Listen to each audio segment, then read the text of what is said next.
शादी हो या सेलिब्रेशन, भारत हो या दुनिया के और कोई भी नेशन, हमारी जिंदगी में आतिशबाजी कहीं ना कहीं से बहुत ज्यादा खुशी की त्योहार लेके आते हैं।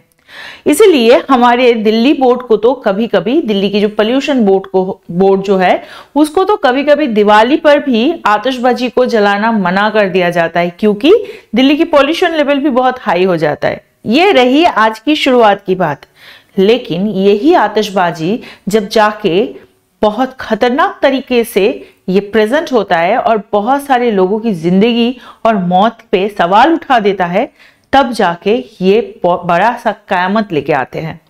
तो वही आतिशबाजी के एक कारखाना थे, जिस कारखाना में ऐसे आग लग गई और जिस आग से इतना तहस नहस हो गया कि अब पूरा देश कांप उठा है। चलो, ये आतिशबाजी के कारनामा देखने से पहले एक छोटे से वीडियो पे हम नजर डाल देते हैं। ये है हारदा डिस्ट्रिक्ट का एक वीडियो जो कि मोबाइल में कैप्चर हुआ है।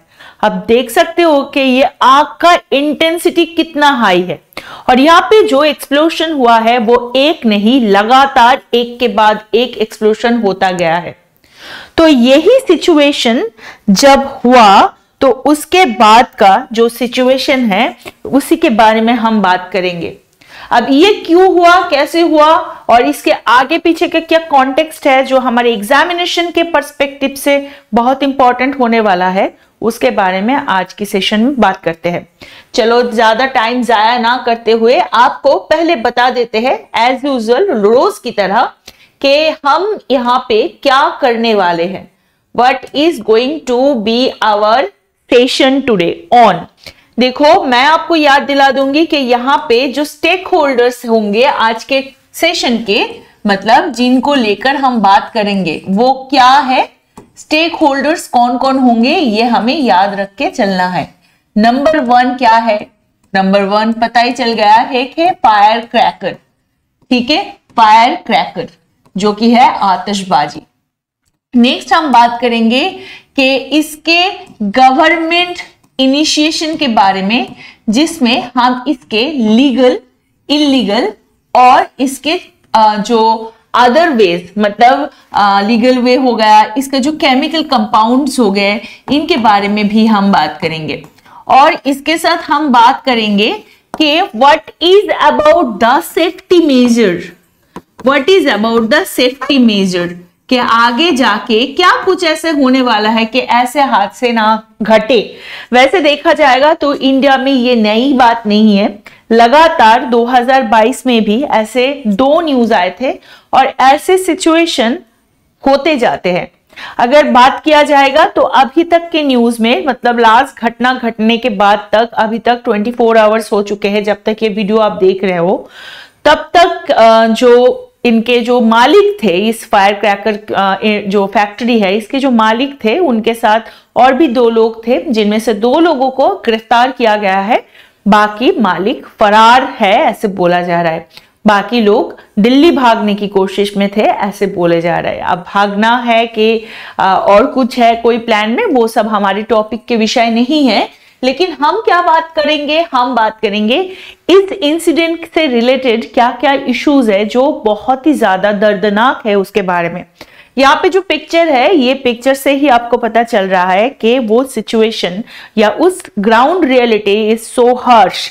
अगर देखा जाएगा तो 6 लोगों का मौत हो गया है। रिपोर्ट बोल रहा है कि 25 किलोमीटर दूर से भी इस हादसे की साउंड सुनाई दिया गया था। एक्सप्लोजन जो हुआ था उसकी आवाज सुनाई दिया गया था। अब तक के खबर में 100 लोगों की इंजरीज का पता चल चुका है और उसके साथ करीब 30 से 35 घर है जिसपे इसका इसका जो निगेटिव इफेक्ट है उसका महसूस हुआ है। और वहां से राह चलते जो लोग थे उसी मोमेंट पे, उन पे भी वो एक्सप्लोशंस के थ्रू हुए बहुत सारे जो उनके जो टिंटेड है, उनके जो पीसेस है, वो सारे उनके ऊपर उड़ के आए हैं, उनके एशेस, ये भी बताया जा रहा है। मतलब कहने की मतलब ये है कि ये इतना बड़ा हादसा हो गया कि सबको ही कुछ ना कुछ, मतलब भनक से भी ज्यादा सबको ही इसका महसूस हो गया। अब मैं आपको बात करूंगी कि इसके बाद वहां के जो गवर्नमेंट है, मध्य प्रदेश के जो गवर्नमेंट है, उनके तरफ से, यादव जी उनके तरफ से क्या किया गया है। ठीक है, आफ्टर दिस इंसिडेंट क्या किया गया है। स्टेट गवर्नमेंट ने एक 3 मेंबर की कमिटी इन्होंने बनाया है। स्टेट गवर्नमेंट ने एक 3 मेंबर कमिटी पे बनाया है, जो हेड कर रहे हैं कौन, additional chief secretary. Additional chief secretary जो कि होम से है, मतलब होम सेक्रेटरी, जो additional chief home secretary Madhya Pradesh district की, उन्होंने इसमें एक डिटेल्ड डिस्कशन के लिए, या एक डिटेल्ड थ्रू आउट एक रिपोर्ट बनाने के लिए, थ्रू आउट एक इन्वेस्टिगेशन करने के लिए इन्होंने एक कमेटी कंस्टिट्यूट किया है। कमेटी के रिपोर्ट आने तक बहुत सारी चीजें चेंज होने वाले हैं, वो तो अब तो हमें पता नहीं, रिपोर्ट के बाद ही वो पता चलेगा। और डेफिनेटली ये तो माना जा ही सकता है कि जो स्टेट है वो भी अपने हिसाब से डेफिनेटली ये फायर क्रैकर इंडस्ट्री जो है, इसके ऊपर कुछ ऊपर नीच का मतलब कुछ ना कुछ तो सजेशन हो या कुछ ना कुछ इम्प्लीमेंटेशन हो, ये तो बनाएंगे ही बनाएंगे, because it's about human death, है ना, कितने सारे जिंदगी गया है। अगर हम ट्वीट में देखें तो हमारी प्रधानमंत्री के ऑफिस से, prime minister office of India से भी ये एक ट्वीट किया गया है, जहां पे उन्होंने, प्रधानमंत्री जी ने, ये इसमें जो डिमाइस हुए हैं, जितने लोगों की मौत हुए हैं, उनके बारे में उन्होंने शोक ज्ञापन की है। ठीक है, उन्होंने बताया कि लोकल जो एडमिनिस्ट्रेशन है वो भी अफेक्टेड हुआ है और they are also working on that. ठीक है, चलो यहां तक तो हमें बात समझ में आ गया कि हादसा और हारदा, इसके रिलेटेड सारी चीज क्या हुआ था, कैसे हुआ था, इसके बारे में आपको पता चल गया। अब चलो इसके थ्रू अच्छा, यहां पे एक चीज आपको याद दिला दूं, जो रिपोर्ट आया है, मतलब उड़ती उड़ती खबर, वैसे पोख्ता कुछ रिपोर्ट तो आया नहीं है। अब देखो उनको पकड़ा गया है, वो लोग पकड़े गए हैं, उनसे अब पूछताछ किया जाएगा, एग्जैक्ट पता चल जाएगा तभी कि एक्चुअल रीजन क्या है, ऐसे हादसे के लिए पीछे के क्या रीजन एक्चुअली है, वो तभी पता चलेगा। लेकिन एक उड़ता उड़ता खबर आ रहा है कि हो सकता है कि गन पाउडर की एक्सप्लोशन के वजह से ही ये घटना घटी है।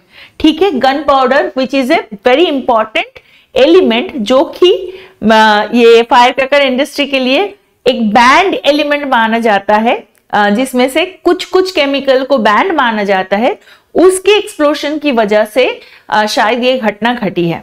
लेकिन हम बात कर लेंगे कि क्या रीजन और हो सकता है। मानो अगर गन पाउडर से भी अलग अगर कोई अलग सा कोई हादसा ऐसा होता है तो उसमें क्या रीजन हो सकता है, उसके बारे में पहले हम बात करते हैं। फर्स्ट रीजन यहां पे हम बात करेंगे जो है सेफ्टी का लैप्सिंग होना, मतलब जो सेफ्टी मेजर है वो कम हो जाना। कैसे कम होता है, पहले तो वहां पे जो एक्सप्लोसिव सामान होते हैं, जो केमिकल्स होते हैं, जो मटेरियल्स होते हैं, या उनके लिए उसको रखने के लिए स्टोरेज इनसफिशिएंट होते हैं, उनके पास स्टोरेज इतना नहीं होता है। और उससे भी बड़ी बात है कि जो मैन्युफैक्चरिंग होता है उसमें कुछ ना कुछ प्रॉब्लम्स रह जाता है, वो करेक्ट प्रोसीजर फॉलो नहीं करते। क्यों नहीं फॉलो करते? बिकॉज इनको जो सेफ्टी रूल्स है और जो एक्सीडेंट रिस्क टेकिंग जो मेजर्स है वो फॉलो नहीं कर पाते। क्योंकि हम देखेंगे जो ये सारे इंडस्ट्रीज में जो सारे लोग डिप्लॉयड होते हैं, they are most of them are unskilled labour group. Unskilled labour group के पास हम नहीं सोच सकते कि they are very much educated, ऐसा तो नहीं है कि अच्छा खासा पढ़ाई वढ़ाई करके वो लोग जाते। हम देखते हैं गांव के बहुत रूटेड, बहुत ग्राउंडेड जो लोग होते हैं, जिनके पास पढ़ाई लिखाई थोड़ा कम होता है और जिनके लिए पैसे इनकम करने की या पैसे की जरूरत बहुत ज्यादा होता है, वो अपने लाइफ रिस्क टेकिंग होके भी, वो अपने लाइफ को रिस्क लेके भी वो क्या करते हैं, यहाँ पे डिप्लॉय हो जाते हैं काम करने के लिए, ऐसे इंडस्ट्रीज में, ऐसे फैक्ट्रीज में। तो इसीलिए सेफ्टी मेजर वहां पे बहुत कम दिखाई जाता है। सेकेंड, ये लोगों के साथ ही जो जुड़ा है वो है क्या, ह्यूमन एरर। ह्यूमन एरर तो हो ही सकता है। देखो इंडस्ट्री में अगर आप कोई भी गाइडलाइन फॉलो कर रहे हो, कोई रूल्स या मेंटेनेंस फॉलो करके चल भी रहे हो, ह्यूमन एरर होना बहुत ही मुनासिब बात है। कभी भी ये ह्यूमन एरर हो सकता है। मैं आपको पढ़ा रही हूँ, पढ़ाते हुए बाई चांस मेरी कुछ गलती हो गई, कुछ मैं चीज भूल के कुछ अलग बोल दिया, that's called the human error. तो ये आप अपने दिमाग से संगठित नहीं करते हैं, ये क्या होता है, ये सडनली हो जाता है। तो ऐसे मिस्टेक हो जाता है मैन्युफैक्चरिंग ऑफ द प्रोडक्ट। जो प्रोडक्ट, जो आतिशबाजी, जो फायर क्रैकर्स इंडस्ट्री में बन रहा है या फैक्ट्रीज में बन रहा है, उसके वजह से ये घटना घट सकती है। उनका इनकरेक्ट हैंडलिंग होना या उनका फेलियर हो जाना, ये चीज और सेफ्टी प्रोसीड्यूर को लगातार ना फॉलो करना। बहुत ही सारे वहां पे लोग होते हैं जो उस काम पे इतना ज्यादा प्रैक्टिस्ड हो गया है कि उन पे अपने आप पे इतना भरोसा होता है, वो क्या करते हैं, उनके जो सेफ्टी रूल्स है उससे ऊपर जाके वो लोग रिस्क टेकिंग मेजर में काम करने लगते हैं और उसके तरीके कुछ गलत हो जाता है और जाके ऐसे मिसहैप हो जाता है। ठीक है, तो वो ट्रेनिंग भी नहीं होता है, वो इग्नोरेंस भी होता है। थर्ड जो पॉइंट के बारे में हम बात करेंगे वो थर्ड पॉइंट है इक्विपमेंट मैल फंक्शन। ये इक्विपमेंट मैल फंक्शन क्या होता है, जो इलेक्ट्रिकल सिस्टम, मानो एक फैक्ट्री है, फैक्ट्री के अंदर बहुत सारे एक्सप्लोसिव सामान रखा हुआ है, जो एक्सप्लोसिव सामान से हम क्या बनाने वाले हैं, आतिशबाजी बनाने वाले हैं। वहां पे कोई इलेक्ट्रिकल सिस्टम फेलियर हो गया, वहां पे कुछ स्पार्क हो गया, कुछ फ्लैश हो गया और कोई मशीनरीज है जिसको यूज करते वक्त वो मैल फंक्शन कर गया, तो उससे जो आग लग सकता है, that will definitely cause this dangerous situation और डेंजरस हैपनिंग्स। ठीक है, अब बात करते हैं 4 नंबर चीज का, जिसके बारे में हम बात करेंगे। इसमें ही हमारा ये हारदा का सिचुएशनल जो रिपोर्ट आया है, मतलब जो उड़ते उड़ते खबर से जो पता चला है, वो कनेक्टेड कर सकते हैं। That is the gunpowder use, that comes under the chemical reaction. देखो, chemical reaction is very kind of a unprecedented thing, जिसके बारे में हमें ज्यादातर आइडिया होता ही नहीं है ना, क्योंकि हम चलो सारे सामान को अलग अलग रख सकते हैं because of the poor training, because of the mishandling of the machinery, because of the क्या कहते हैं, ह्यूमन एरर। ये सारी चीजों की वजह से क्या हो सकता है, केमिकल रिएक्शन हो सकता है एक एक सब्सटेंस के साथ दूसरे की। ये केमिकल रिएक्शन से आग लग सकता है और वही आग एक्सप्लोजन की कारण हो सकता है। ठीक है, यहां तक बात पता चल गया। और हम देखेंगे द लास्ट रीजन। देखो, ये जो लास्ट रीजन है, इसमें इंसान की कोई हाथ नहीं हो सकता। एनवायरमेंटल फैक्टर्स, अगर कोई फैक्ट्री को कहीं पे बनाया गया है, बाय द वे यहाँ पे एक बात मैं बता देती हूँ कि ये हारदा की सिचुएशन में ये नहीं हो सकता, क्योंकि अगर एनवायरमेंटल सिचुएशन है तो यहाँ पे टेम्परेचर इंक्रीज करना इज वेरी इंपॉर्टेंट पॉइंट या इंपॉर्टेंट स्टेक होल्ड कह सकते हो। तो यहाँ पे हाई ह्यूमिडिटी हो गया कहीं पे, या कहीं पे बहुत ज्यादा हीट सोर्सेस बढ़ गया, कहीं पे गर्मी बहुत ज्यादा हो गया। गर्मी इन द सेंस मैं वेदर इफेक्ट की बात कर रही हूँ, एक्सट्रीम टेम्परेचर की वजह से भी आग लग सकता है। उस आग that fire can lead to the explosion. ये सारी चीजों को मद्देनजर रखते हुए हम बता सकते हैं कि गर्मी की अगर चीज बताए, उसको मद्देनजर रखते हुए हम बता सकते हैं कि हारदा की सिचुएशन में शायद ये रीजन नहीं हो सकता, अदरवाइज जो हमने बाकी रीजन के बारे में बात किया है वो सारे कुछ भी हो सकता है। और मैं आपको भी बताऊंगी, अगर यहां तक आपने हमारे साथ जुड़े रहे तो कमेंट में जरूर बताना कि आपको क्या लगता है, what can be another reason for this kind of situation और this kind of mishappening. ठीक है, अब बात करते हैं कि इंडिया में जो लीगल डायमेंशंस है इसके बारे में। लीगल डायमेंशंस मतलब क्या है कि यहाँ पे फायर क्रैकर को यूज करने का या फायर क्रैकर फैक्ट्री को कंटिन्यू करने के पीछे क्या लीगल सपोर्ट है, क्या नहीं है। अगर 2018 की अक्टूबर में जो सुप्रीम कोर्ट का जो ऑर्डर पास हुआ था, उसमें क्लियरली बताया गया था कि बेरियम का कोई भी सॉल्ट फायर क्रैकर में यूज नहीं हो सकता, ताकि इसी वजह से इसके साथ एक्सप्लोजन का रिलेशन नहीं है, बेसिकली पॉल्यूशन लेवल को कम करने के लिए, क्योंकि इससे जो एमिशन होता है वो बहुत ज्यादा सिचुएशनल जो एनवायरनमेंट होता है उसके लिए बहुत ही खराब होती है। तो बेसिकली दिवाली के टाइम पे ये जो रिपोर्ट आया था, क्योंकि आपको पता ही है कि हर साल दिल्ली सबसे ज्यादा भुगतता है ये सिचुएशन से, पॉल्यूशन की वजह से, जो कि फायर क्रैकर से आता है।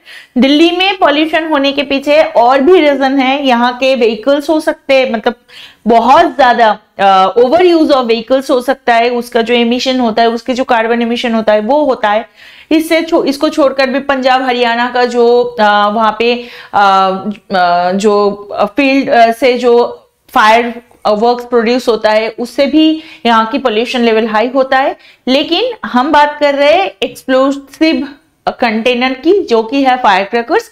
तो उसके बारे में अगर बात करें तो उसी टाइम पे इस पे बैन लगाया गया था कि बेरियम सॉल्ट इसमें यूज ना होए। और इसके साथ और भी बताया गया था कि जब भी ये फायर क्रैकर यूज हो रहा है तो उसके एक टाइमिंग दिया गया था कि वो था इसको 8 बजे से लेकर 10 बजे तक, शाम को 8 बजे से लेकर 10 बजे तक ही आप इसको यूज करें, क्योंकि जितना ज्यादा कम पोल्यूशन हुआ सकता है। अब इंसानों की खुशी है, फायर क्रैकर से तो मजे आते हैं, देखने में सबको ही अच्छा लगता है ना। पटाखा फोड़ने में किसको ही नहीं मजा आता है।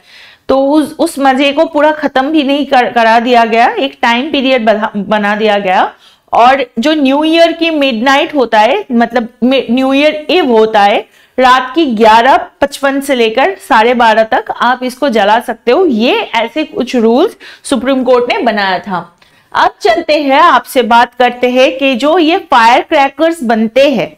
बाय द वे आपको एक चीज यहाँ पे बता देते हैं कि फायर क्रैकर्स और फायर वर्क्स में क्या डिफरेंस होता है। फायर क्रैकर क्या होता है? आतिशबाजी होता है, और वही फायर क्रैकर जब जाके शो करता है, जो आतिशबाजी की जो शो होता है, आतिशबाजी के जो वो खूबसूरत सा रंगीन नजारा जो देखने को मिलता है, that is called the fire works. ठीक है, फायर वर्क्स कैसे हो सकता है? फायर क्रैकर के साथ हो सकता है, अदरवाइज भी कोई भी आग रिलेटेड कोई भी चीज है जो बहुत बड़ा एक नजारा बना रहा है या बहुत बड़ा कोई एक सिचुएशन बना रहा है, that is called the fire works. तो हम बात करेंगे अब के फायर क्रैकर्स के अंदर क्या क्या चीज होता है। देखो, फायर क्रैकर्स जब बनाया जाता है तो 4 चीजों में ध्यान दिया जाता है कि वो कैसे कलर प्रोड्यूस करेगा। इस कलर के पीछे क्या क्या है? स्ट्रोनियम, बेरियम के सॉल्ट, उसके साथ कॉपर के सॉल्ट, कैल्शियम के salt, sodium and magnesium salt होते हैं। कैसे देख ही सकते हो कि सोडियम से ये रेड कलर आता है, बेरियम से ये ग्रीन कलर आते हैं। इससे ये जो डिफरेंट कलर में लिखा है, यही कलर आपके ये सारे केमिकल यूज करते हुए आता है। तो कलर प्रोड्यूसिंग जो फैक्टर होता है वो ये सारे केमिकल कंपाउंड से आते हैं। सेकेंड, इसका जो फ्यूल मिलता है, ये जलता कैसे है? फायर क्रैकर्स जलता कैसे है उसके पीछे अगर आप देखोगे तो ये होता है उसका कंपोजिशन, जिसको कहते हैं गन पाउडर कंपोजिशन, जिसके बारे में मैंने हारदा केस में भी बार बार उल्लेख कर रही हूं। और यहाँ पे ये होता है क्या? पोटेशियम नाइट्रेट 75%, 15% इसमें होता है चारकोल, और सल्फर होता है 10%। ठीक है, और फिर इसको ऑक्सीडाइजर, देखो आग तो ऐसे खुद से नहीं जल सकता, आपको पता है कि आग को पावर देने का काम करता है ऑक्सीजन, और उसको ही वही ऑक्सीडाइजर बनाने के लिए क्या यूज होता है? Nitrate, chlorate and charcoal. ठीक है, या पार्कोलेट, सॉरी, ये 3 चीज होता है, नाइट्रेट, क्लोरेट एंड पार्कोलेट। ये सारे चीज मिला के ये ऑक्सीडाइजर का या इस आग को आग लगाने की काम करते हैं। और ये जो सारे कंपाउंड है, इनको एक जगह पे बांधने के लिए, मतलब एक आतिशबाजी एक छोटा सा मानो कंटेनर के अंदर होता है ना, जिसमें आग लगाया जाता है, फिर जाके वो ब्लास्ट करता है या वो एक्सप्लोड होता है। तो उसके अंदर सारे कंपाउंड एक जगह पे बांधे रहे और अलग अलग ना हो जाए, मतलब उसके जो मिक्सचर को ठीक तरह से बांधने के लिए जो यूज होता है उसके बाइंडर कहते हैं। उसमें क्या यूज होता है आप देख सकते हो कि डेक्स्ट्रीन। ठीक है, ये कॉमन बाइंडर बोलते हैं, dextrin is the compound name, common binder is the dextrin. ठीक है, याद रहेगा ये बात। तो ये 4 चीजों से एक आतिशबाजी बनता है, मतलब उसका कलर कंपोनेंट याद रखना है हमें, उसमें फ्यूल कैसे, मतलब वो कितने देर तक जलेगा वो कैसे डिपेंड करेगा इस गन पाउडर के ऊपर। वो कैसे जलेगा वो कैसे डिपेंड करता है ऑक्सीडाइजर के ऊपर। वो कैसे वैसे रहेगा ताकि वो ठीक से फंक्शन करे वो डिपेंड करता है बाइंडर के ऊपर। तो हमने अब बात कर लिया इसके लीगल प्रोविजंस के बारे में, इसके क्या कंपाउंड होते हैं, इनके क्या केमिकल चीज होती है इसके बारे में। अब हम आपको बात करें तो भाई हम मजे ना करें, ऐसे सिचुएशन अगर होगा तो हम मजे नहीं करेंगे, हमें आतिशबाजी नहीं दिखाई देगा। ऐसे कैसे भाई, इंडिया ही से आतिशबाजी नहीं जलाएगा, यहाँ पे स्वीडन, पेरिस, जर्मनी, इटली ये सारे तो जलाते हैं, उसमें कोई इशू नहीं है, हमारे में क्यों इतना इशू है भाई। तो आपको बता देते हैं कि यहाँ पे जो सुप्रीम कोर्ट ने बताया था कि ग्रीन क्रैकर यूज कर सकते हो, वो ग्रीन क्रैकर क्या है। वैसे ग्रीन क्रैकर के बारे में आपको और एक वीडियो में मैं जरूर बात कर लूंगी, लेकिन आज इतना जान लो कि ग्रीन क्रैकर वो होता है जो लेस हार्मफुल होता है देन द अदर नॉर्मल जो कन्वेंशनल क्रैकर है उससे। ठीक है, बताया जाता है कि ग्रीन क्रैकर क्या करता है कि पानी प्रोड्यूस करता है, वाटर मॉलिक्यूल प्रोड्यूस करता है rather than emitting the gaseous molecule। उससे क्या होता है 50% चांसेस कम हो जाता है वेदर पॉल्यूशन होने का। और सेकेंडली आपको बताते हैं ये ग्रीन क्रैकर डेवलप्ड हुआ है CSIR's का national environmental engineering research institution के द्वारा। और ये ग्रीन क्रैकर जो रूल्स को फॉलो करते हैं वो रूल्स किसने बनाया, that is by the petroleum and explosive safety organisation, जिसको कहते हैं क्या, पेसो। इसको कहते हैं क्या, PESO, petroleum and explosive safety organisation. ये पेसो एक रूल आउट दिया है, एक आपको रूल्स दे दिया है या एक लाइन अप दे दिया है कि इसके चलते हुए आपको ये चीज याद रखना है। जैसे आपको बताया मैंने बेरियम का सॉल्ट यूज नहीं होता, और बाकी चीजों के साथ भी जो जो गाइडलाइंस दिया गया है उसको फॉलो अप करने के बाद, पेसो के रूल्स एंड रेगुलेशन को फॉलो अप करने के बाद ये ग्रीन क्रैकर्स को बनाया गया है। बताया जा रहा है कि आगे की 4-5 सालों के अंदर आपको भी मार्केट में मिल जाएंगे।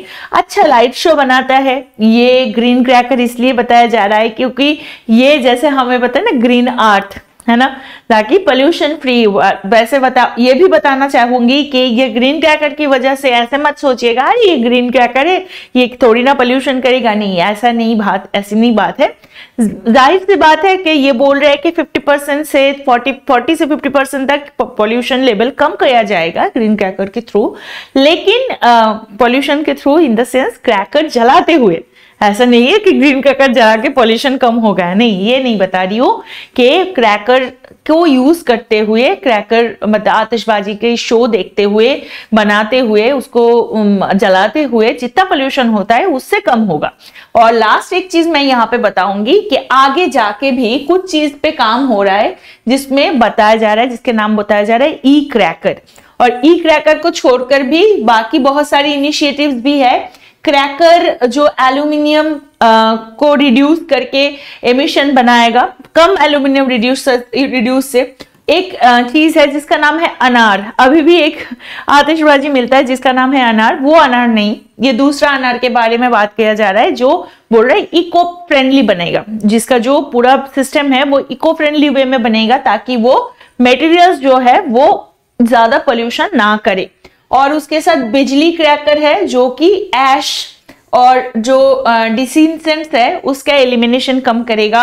And fire cracker with antimony, lithium, mercury, arsenic, lead, ये सारे चीज जैसे मैंने बताया पेसो ने कुछ कुछ गाइडलाइन दे रखा है, उस गाइडलाइन के चलते हुए जो जो चीज है antimony, lithium, mercury, arsenic, lead, ये सारी चीजों को यूज ना करके भी आतिशबाजी बनाने की कोशिश किया जा रहा है। चलो हारदा की इंसिडेंट तो बहुत ही बुरा है, आशा करती हूँ कि ऐसे इंसिडेंट ना हो। आज की क्लासेस की ये पीडीएफ अगर आपको लेना है तो हमारे ऐप के साथ तो ऐप तो लॉन्च हो गया है, उस पर तो ज्वाइन कर ही लो, और उसके साथ हमारे टेलीग्राम चैनल को और हमारे सोशल मीडिया हैंडल को भी ज्वाइन कर लो। टेलीग्राम पे आपको ये पीडीएफ मिल जाएगा। आज के क्लास यहाँ तक, कल आपसे मैं फिर मिलूंगी और कोई नया टॉपिक लेके। आप मुझे जरूर बताना क्लासेस के बारे में कि क्लास आपको कैसा लग रहा है, और बाकी के लिए मैं बताऊंगी। आपने ख्याल रखिएगा, ध्यान रखिएगा, पढ़ाई अच्छे से करिएगा। आपसे फिर मिलेंगे। जय हिंद।